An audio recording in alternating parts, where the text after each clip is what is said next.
ఈ రోజుల్లో చాలామంది వాళ్ళ అపవిత్రతలతో చనిపోతే ఆ నింద దేవుడి మీద వేస్తారు. చూడండి ఎట్లా అంటే, ఒక అబ్బాయికి అందరూ బైకుల మీద తిరుగుతున్నారు, నా పిల్లాడు కూడా బైక్ ఉంటే బాగుండు అని అందరికీ ఫోన్లు ఉన్నాయి. నా బిడ్డకు ఫోన్ లేకపోవడం మూలంగా నేను మాట్లాడలేకపోతున్నాను, నా బిడ్డ కూడా చులకనైపోతుందని పిల్లకి, అమ్మాయికి ఫోన్ ఇచ్చి అబ్బాయికి బైక్ కొనిపెట్టారు. ఈ అమ్మాయి ఏం చేసిందనంటే, అమ్మా నాన్నలతో దూరాన ఉన్నప్పుడు మాట్లాడుకోవడానికి ఉపయోగించుకోవలసిన ఈ ఫోన్లో అపవిత్రమైనటువంటి వాటిని చూసి అపవిత్రంగా ప్రవర్తించే వాళ్ళకి ఫోన్ చేయటం మొదలుపెట్టింది. అలాగే పిల్లాడు అందరితో ఘనుడుగా ఉండాలని చెప్పి బైక్ కొనిస్తే వాడు తిన్నగా రోడ్డు మీద ప్రక్కన వెళ్లకుండా రోడ్ల మీద వాడు స్కిడ్లు వేస్తున్నాడు. అమ్మాయి అపవిత్రురాలైపోయి భ్రష్టురాలైపోయింది. అప్పుడు చూసిన వాళ్ళందరూ అంటున్నారంట, ఛీ వాళ్ళ అమ్మా నాన్నకు బుద్ధి ఉండొద్దు, పిల్లకు ఫోన్ ఇస్తారా అని అన్నారంట. ఫోన్ ఇవ్వడం తప్ప, ఆ తీసుకున్నది వినియోగించే దానిలో తప్పు చేయడం తప్ప. ఫోన్ ఇవ్వడం తప్పు కాదు. ఫోన్ ఎందుకనంటే దూరాన ఉన్న బిడ్డ క్షేమాన్ని తెలుసుకోవడానికి ఇచ్చారు తల్లిదండ్రులు. ఆ అమ్మాయి దాన్ని సరిగా సద్వినియోగం చేసుకోవాలా. కాబట్టి ఇప్పుడు లోకం ఏమంటుంది, ఆ అమ్మాయికి ఫోన్ ఎందుకు ఇచ్చారండి, ఆ అమ్మా నాన్నలకు ఉండాలి బుద్ధి, దానికి ఫోన్ ఇస్తారా అని అంటారు. అమ్మా నాన్నలు బుద్ధి గలవారు కనుకనే బిడ్డ క్షేమం కోసం ఇచ్చారు, బిడ్డ యోగక్షేమాలు తెలుసుకోవాలని ఇచ్చారు. ఆ గ్రహింపు లోకానికి లేదు. అలాగే పిల్లాడు వీడు బైకు కొనిస్తే వీడు స్కిడ్లు వేస్తూ అదుపు తప్పి క్రింద పడి నేలకు తగిలి చచ్చిపోయాడు, వాడు తల పగిలిపోయి. అందరూ అంటున్నారంట, అయినా పిల్లాడికి బండి కొనివ్వటం ఏంటండి అని తల్లిదండ్రులను తిట్టి దేవుని తిడుతున్నారంట. దేవుడు అనేవాడికి న్యాయం ఎక్కడ ఉందండి? అపోసోపం తేలని పిల్లోడు చచ్చిపోయాడు, యవనస్తుడు పిల్లోడు చచ్చిపోయాడు, దేవుడు అనేవాడు ఉంటే ఎట్లెందుకు జరుగుద్ది అని అంటున్నారంట లోకం. ఇప్పుడు వాడికి బండి కొనిచ్చింది తిన్నగా వెళ్ళటానిక, స్కిడ్లు వేయటానిక? ఇప్పుడు ఇశ్రాయేలీల పని అట్లాగే ఉంది.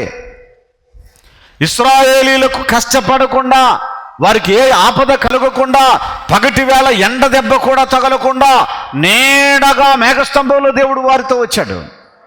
దేవుడే మేఘస్తంభముగా మారి వారిని కాపాడుకుంటూ వచ్చాడు. రాత్రి వేళ ప్రయాణము చేసేటప్పుడు మంచు వలన, ఈ చలి వలన ఏదైనా వ్యాధులు సంక్రమిస్తాయేమోనని వారికి అగ్ని స్తంభములాగా ఆయనే వారికి వేడి కలుగుతూ, మనిషి శరీరానికి ఎంత వేడి అవసరమో అంత వేడిగా ఉండేటట్లు దేవుడు వారికి తోడుగా ఉండి చీకటంతా తొలగించి వెలుతురుతో ఆయన వచ్చాడు. పరిశుద్ధాత్మ అభిషేక అంజూర పండుగ జరుగు స్థలముల వివరములు. ఆత్మకూరులో ఆగస్టు 1వ తేదీ గురువారం ఉదయం 8 గంటల నుండి జరుగును. స్థలం diamond function hall, Nandyal turning వద్ద, ఆత్మకూర్. విజయవాడలో ఆగస్టు 5వ తేదీ సోమవారం ఉదయం 8 గంటల నుండి జరుగును. స్థలం హనుమంతరాయ గ్రంథాలయం, ఏలూరు లాకుల సెంటర్, గాంధీనగర్, విజయవాడ. హైదరాబాద్లో ఆగస్టు 6వ తేదీ మంగళవారం ఉదయం 8 గంటల నుండి జరుగును. స్థలం హరిహర కళాభవన్, ప్యాట్నీ సెంటర్, సికింద్రాబాద్. ఖమ్మంలో ఆగస్టు 7వ తేదీ బుధవారం ఉదయం 8 గంటల నుండి జరుగును. స్థలం మంచికంటి భవన్, సిపిఎం ఆఫీస్ ప్రక్కన, ఎన్ఎస్టీ రోడ్, ఖమ్మం. మిర్యాలగూడలో ఆగస్టు 10వ తేదీ శనివారం ఉదయం 8 గంటల నుండి జరుగును. స్థలం Miryalaguda function hall, Chennai shopping mall ఎదురుగా, సాగర్ రోడ్, తెలంగాణ. అడ్డాడలో ఆగస్టు 11వ తేదీ ఆదివారం ఉదయం 9 గంటల నుండి జరుగును. స్థలం సిలువ మిషన్ స్వస్థతశాల, గుడివాడ పామర్రు మధ్యలో, అడ్డాడ. ఒంగోలులో ఆగస్టు 12వ తేదీ సోమవారం ఉదయం 8 గంటల నుండి జరుగును. స్థలం కాపు కళ్యాణ మండపం, బస్టాండ్ దగ్గర, ఒంగోల్. నెల్లూరులో ఆగస్టు 13వ తేదీ మంగళవారం ఉదయం 8 గంటల నుండి జరుగును. స్థలం జిపిఆర్ గ్రాండ్, ముత్తుకూరు గేటు దగ్గర, mini bypass road, Nellore. Kotamma Dupadu గ్రామం నుంచి రావటం జరిగింది. తన కోడలికి, కుమారుడికి గతంలో 2 కుమార్తెలు ఉన్నారు. కుమార్తెల తర్వాత ఒక బాబు కావాలని ఆశపడుతూ ఉన్నారట.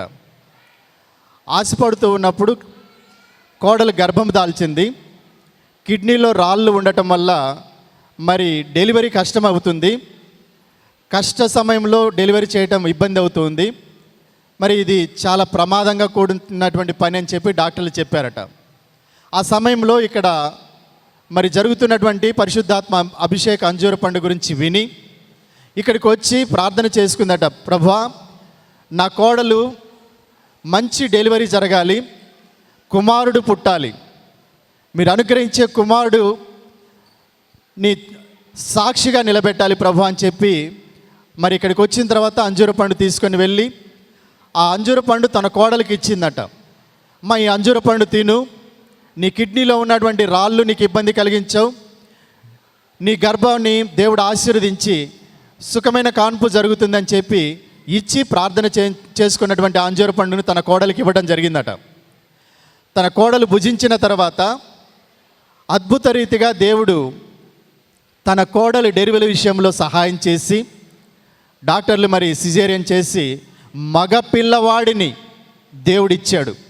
ఏదైతే తను కోరుకుందో అదే దేవుడు జరిగించాడు. డాక్టర్లు చెప్పారు కిడ్నీలో రాళ్ళు ఉండటం వల్ల డెలివరీ కష్టమైపోతుందేమని చెప్పారు, కానీ అద్భుత రీతిగా దేవుడు డెలివరీని నార్మల్గా చేశాడు. అంతేకాదు అదే సమయంలో కిడ్నీలో ఉన్నటువంటి రాళ్లను కూడా మరి తొలగించడం జరిగిందట. ఈ రెండు అద్భుత కార్యాలను బట్టి దేవునికి మహిమ కలుగును గాక. హల్లెలూయా.